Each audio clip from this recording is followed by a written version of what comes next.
Conceive, believe, achieve. This is former UFC middleweight champion of the world, Michael Bisping. Paddy the Baddy here. You're listening to Combat Sports UK. And you're watching Combat Sports UK. What's up, everybody? Welcome to the Combat Sports UK boxing podcast. As you can see, riding solo today, just me, myself, and I. Jared Miller did exactly the same as I did yesterday, who was obviously usually on here with me, made a complete cock-up of his timing and his schedules yesterday, just like I did. So, look, we're equally to blame, meaning that we couldn't get a boxing pod done yesterday like we would normally do. What we've done instead is I tried to get Reese Anderson in last minute just to jump on, give me a hand, have a bit of an open chat. But unfortunately, Reese wasn't able to jump on either. He tried, we got on, we got a few internet issues, so that they all went tits up. And unfortunately, everybody is stuck with me to just discuss Tyson Fury and Francis Ngannou with you. There's a bit of boxing on as well throughout the weekend. Some may say real boxing. But listen, we're going to jump straight into Fury and Ngannou because, let's be honest, that's what's capturing the imagination of the public. That's what's going to get all the headlines. That's where all all social media outlets are going to go over the weekend, probably ourselves included. So look, if you can't beat them, join them.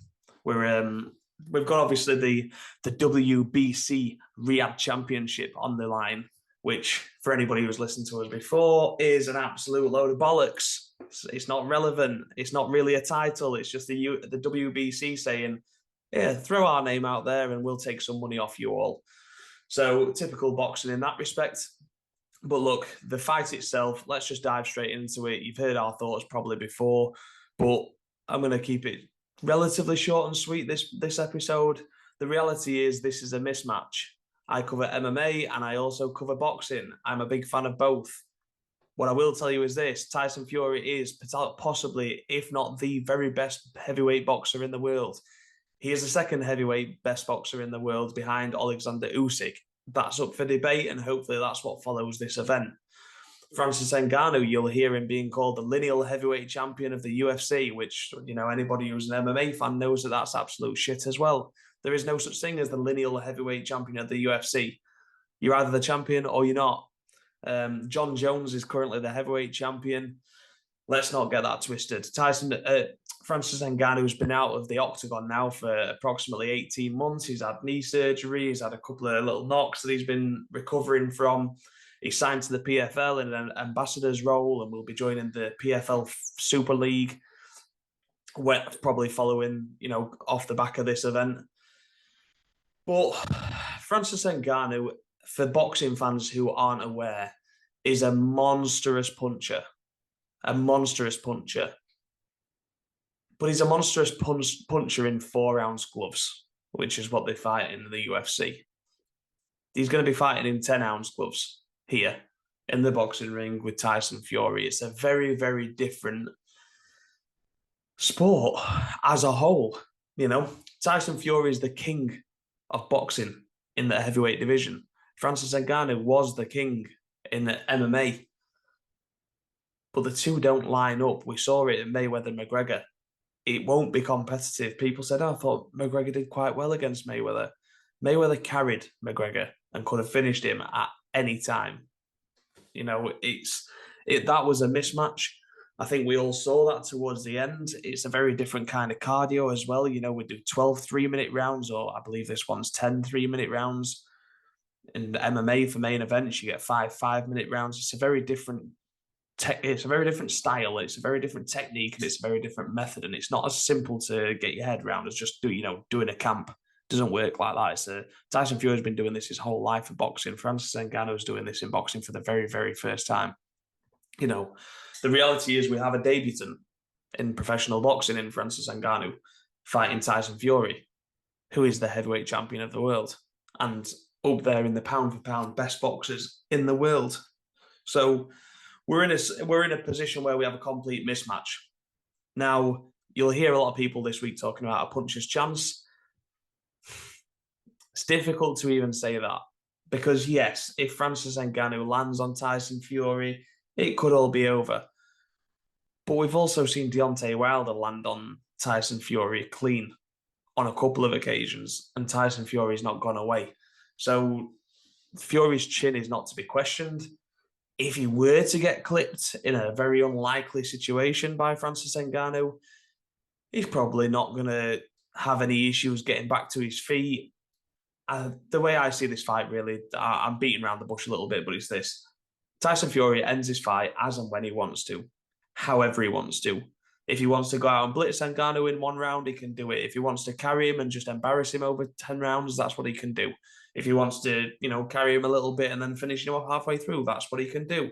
He can end this fight as and when he wants. It's as simple as that. I mean, you'll see Mike Tyson in the corner of Francis Ngannou and, wow, what an absolutely massive thing that is. But it's not really.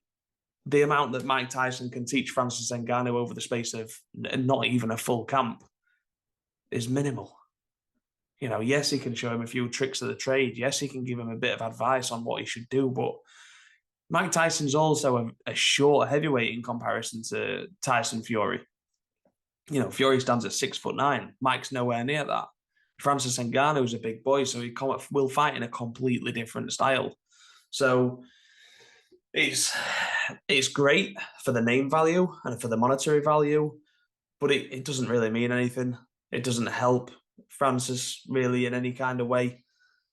Obviously, Mike's a legend of the game, but we are talking about working with Francis over a very, very short period of time, and he's not.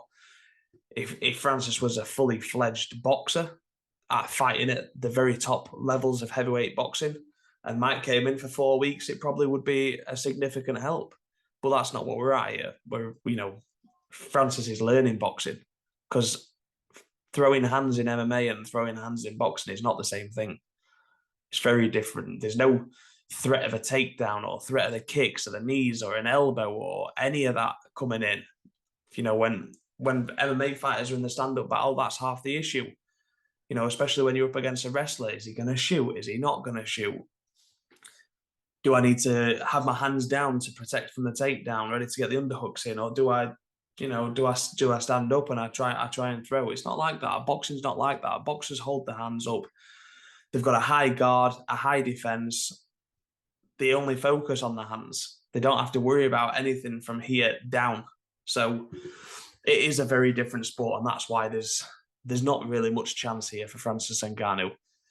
I've kind of slammed this fight, and I'll be completely honest with you, it's because I'm a boxing fan at the end of the day. I want to see Alexander Usyk and I want to see Tyson Fury, and that's not what we're getting. We're getting this circus fight instead, following Tyson Fury fighting Derek Chisora, who was a knockover, and Dillian Whyte, who most conceded didn't really have a chance against Fury either. So Tyson's kind of been blagging it a little bit as of late. But here's where I sit on it, finally. Francis Ngannou is earning a shed load of money, 10 million, it's rumoured to be, £10 million to get in there and fight against Tyson Fury in a fight where nobody expects him to win. How can you hold that against the man? Go out there, Francis, earn your money, do you, and hey, you never know. But I say that with a bit of a smile because you do know. On Tyson Fury's side, it's a little bit more frustrating, but I'm taking my frustrations away from Tyson Fury because the reality of the situation is this. Tyson Fury has been offered a crazy amount of money, rumoured to be 50, 60, 70 million, somewhere around that neck of the woods, to fight somebody who's never fought in professional boxing before. Someone that doesn't bring any more threats. In fact, much less of a threat than a Deontay Wilder. If you're Tyson Fury, you're not turning that down. I mean, Fury professes, he's not about the money. And we all know that's bollocks because, he said he wasn't going to fight Usyk because the money wasn't right.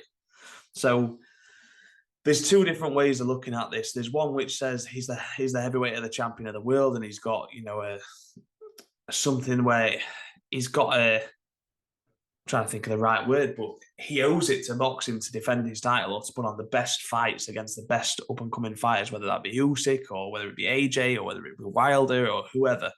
And the fact of the matter is he hasn't done that enough. The only real big wins on his resume are Vladimir Klitschko a lifetime ago and the Deontay Wilder fights. And two of those you kind of dismiss because he beat him in the first fight. So not to be a Tyson Fury hater, but that's just facts. he hasn't really faced any other challenges apart from that. It's time we saw him in there. But can I blame him? I blame the WBC because they've got this WBC Riyadh title on the line. They're trying to claim their bit of the money for the fight off Tyson, probably to say, you know what, this is us saying to you, we'll allow you to go ahead and have this fight. So we're going to take a little bit of money out of it. That's what's happening here. What they should have done for the good of boxing is shown some bollocks and said, no, you're not having a fucking daft fight like that out in the bloody Saudi Arabia. You're fighting Alexander Usyk next. Or you fight a mandatory challenger and we'll call a mandatory and you'll have to fight them. That's where this situation should be, but it's not where we're at the end of the day. So look, it's going to be a circus. It's going to be fun. It's going to be, it's if it weren't for the undercard on this, I'd much sooner see it on Sky One or one of those kind of channels, ITV2 or whatever, because it's a little bit. I'm a celebrity, get me out of here. It's not, it's not really a top competitive fight. What I will say is it is likely to be highly entertaining. There's probably going to be plenty going off. It's going to be a spectacle. It's going to be good fun. So look, why not? Why not? Let's just enjoy it for what it is, okay? But we'll look at the undercard a little bit because the undercard has got some decent fights on it. The co-main is a fascinating one where you've got a previous white-collar boxer, really, in Fabio Wardley, coming up against David Adelaide. And obviously this fight was originally not for the British title, but the British Boxing Board of Control, similarly to the WBC, have gone, yeah, well, if you're going to be fighting out there and there's going to be a load of money on it and there's a little bit here for us, then we'll take it. So, yeah, you can have the British title. Now, that's the big thing, because for anybody who's not a hardcore boxing fan that might have come over from MMA to listen to this, the British title has never been contested outside of British shores. So this is the very first time that they're allowing that to happen. So it's funny how money seems to be able to bring these things to fruition, isn't it? But look, as for the fight itself, it's a real 50-50 knock. It's Wardley on one hand is going to go in there and throw bombs. Adelaide is going to do exactly the same thing. The two of them can't stand each other. They obviously had a bit of a brawl at the press conference, and there's bad blood here, and it's going to be an absolutely terrific fight. These two are going to go at each other from the off and just expect fireworks. I don't see this one going maybe beyond 4 rounds. I think it'll be an absolute slugfest. It's going to be a cracking fight and you should tune in. Also, we've got Joe Parker on there fighting Dempsey Keane. We've got Moses Situma making his debut, fighting on this card as well. But obviously, Moses is a young up-and-coming heavyweight. One of Frank's fighters, and we'll be looking to put on a spectacle, and it's great. There's going to be so many eyes on him. And then another one on there, which I am actually really excited about, is Carlos Takam and Martin McCauley, because, Martin McCauley's not been able to kind of get the name recognition fights that he's been searching for so long. And this is a good opportunity for him to go out there and beat Carlos Takam. And we're talking about a Carlos Takam now that's aging or aged and isn't quite the same fighter. But Takam's style, it's not hard. That he's not going to be skirting around. He's not going to be trying to stay out your way. He's going to be wanting a slugfest with you. And him and Bacoli could make for a great fight. I expect Bacoli to come through that one. But listen, stranger things have happened. So, yeah, Carlos Takam's no mug. I expect Bacoli to get that done. And then finally, just before we do jump off, obviously we've got O'Shaquie Foster over in the States fighting, but the main one that I want to jump onto is the Amanda Serrano fight. Me and Jay touched on it before in previous pods, but it's a 12 times 3-minute rounds championship fight. And that, for the first time, it's just a massive step. I mean, people have different opinions, the 2-minute rounds. We've seen Mauricio Sullivan's comments on this matter, and he just wants to get fucked. Let's be honest. He's just a silly old bastard that's got silly old bastard thoughts and processes. He doesn't think that women are capable of doing the same as the men, insofar as, that kind of thing. The reality is, I follow the world of mixed martial arts. Women in mixed martial arts fight 5 5-minute rounds in main events, and championship fights, just like the men. There is no difference. And do you know what that does? It makes MMA cards fascinating because it's not men and women. It's just fighters. We tune in and we watch them, and most of the time the women's fights can be equally as entertaining, if not more so, than the men on a lot of those cards. So it's a great chance for Amanda Serrano to jump into the 3-minute world. It's great that she's got the backing of Jake Paul and MVP Promotions. It's great that this fight's been able to go on, and it gives Amanda Serrano an opportunity to show that 2-minute rounds are a lot harder to get somebody out of there than the 3 rounds. At the end of the day, Amanda Serrano has had a multitude of fights where she's had her opponent hurt and in a bit of trouble, but she just runs out of time because it's the 2 minutes. What this is allowing for Amanda Serrano to do now is to show that, look how exciting women's fighting, women's boxing can be if you give us an extra minute. So I hope, for the sake of women's boxing in the future, that Amanda Serrano can go out there and stop this fight inside a 3-minute round instead of a 2-minute round. But it'll be fascinating to see, and it's good to see that going ahead. But listen, this one here today has been a quick one. Obviously, I'm flying solo. There's not too much going on outside of what I've kind of discussed. There's a few interesting fights on there for, Bacoli, for Takam, Joe Parker, Ituma's on there. Then obviously we've got Wardley and Adelaide, and then we finalise it out with, the showcase of Tyson Fury versus Francis Ngannou, the baddest man on the planet, or whatever the fuck they're calling it now. Battle of the baddest. Some bollocks that's not really true anyway. But I mean, just before I jump off, one thing I will say is this. John Fury, we talked about Mike Tyson being in the corner of Francis Ngannou. And, it was great to see Mike at the presser. It's always nice to see him involved in the sport and those sorts of things there. But John Fury, someone from the Fury family, fucking grab hold of him and just keep him at home. The guy's an embarrassment. He stood there. You've got Tyson Fury, the heavyweight champion of the world. You've got Francis Ngannou, the former UFC heavyweight champion of the world. But 2 colossus men stood toe-to-toe. Francis is ripped as anything. Tyson's got the standard dad bod like he has always had.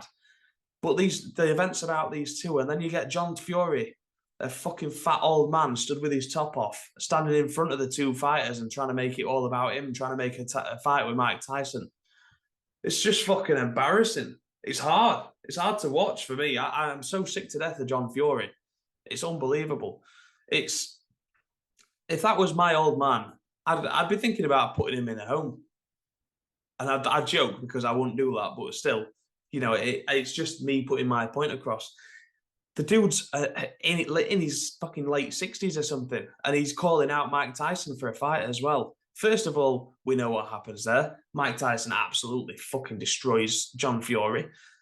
But I wouldn't like to see it happen anyway, because the reality is John Fury would go in there, get knocked out by Mike Tyson, and for the rest of his time on this earth, he would tell every man that lived, or every man that he sees and crosses and speaks to, yeah, I fought Mike Tyson, because he's just a dick.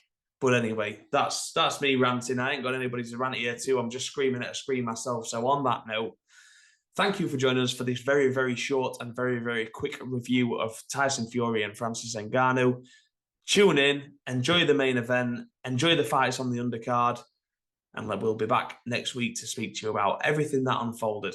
Please follow us across social medias. We've got Facebook, TikTok, Twitter, Instagram. Jump onto the YouTube page for this pod. It'll be available on Spotify and Apple Play as well. So please head over to there, give us a like, 5-star rating, or whatever rating you feel that we are living up to.